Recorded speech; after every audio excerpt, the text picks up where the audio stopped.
ஜனநாயகன் கூட ஸ்பேரிங் போட்டு அச்சு ஓட விட்டுறலாம் அப்படின்னு நினச்ச ஒரு படம் தான் பராசக்தி.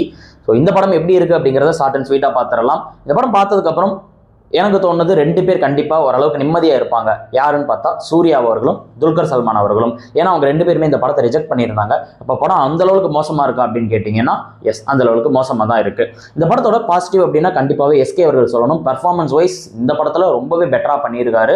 அவர் தான் இந்த படத்தை ஷோல்டர் பண்ணிட்டு போகிறாரு. ஜெயம் ரவி அவர்கள் புதுசாக வில்லன் ஒரு ட்ரை பண்ணியிருக்காரு. ட்ரை பண்ணாமலே இருந்திருக்கலாம். ஏன்னா அவரோட கேரக்டர் அவ்வளோ வீக்காக இருந்தது. இம்பாக்ட் கிரியேட் பண்ணுறதுக்கு ஒன்றுமே இல்லை அந்த கேரக்டரில். அதர் தன் தட் ஸ்ரீலீலாவாக இருக்கட்டும், அதர்வாவாக இருக்கட்டும், அஸ் அ ரிபல்ஸாக பயங்கரமாக பண்ணியிருக்காங்க. இந்த படத்தோட ஸ்டோரி அகேன்ஸ்ட் ஹிந்தி இம்போசிசமாக இருந்தாலும் ஃபர்ஸ்ட் 15 மினிட்ஸ்க்கு அப்புறம் இந்த படம் லவ் போர்ஷனில் ரொம்பவே ட்ராக் ஆக்கிறது. கிளீஷியாக இருந்தது. இன்டர்வல் அண்ட் ப்ரீ இன்டர்வல் டீசெண்டாக இருந்தது. போஸ்ட் இன்டர்வல் அப்புறம் படம் அப்படியே படுத்துருச்சு, ரொம்பவே ட்ராக் ஆக ஆரம்பிச்சிருச்சு. ஸோ இதுதான் பராசக்தியோட நிலைமை. தீ பரவட்டும் அப்படின்னு நினச்சாங்க, தேட்டரில் பரவுற நிலமா வராமல் இருந்தால் சரிதான்.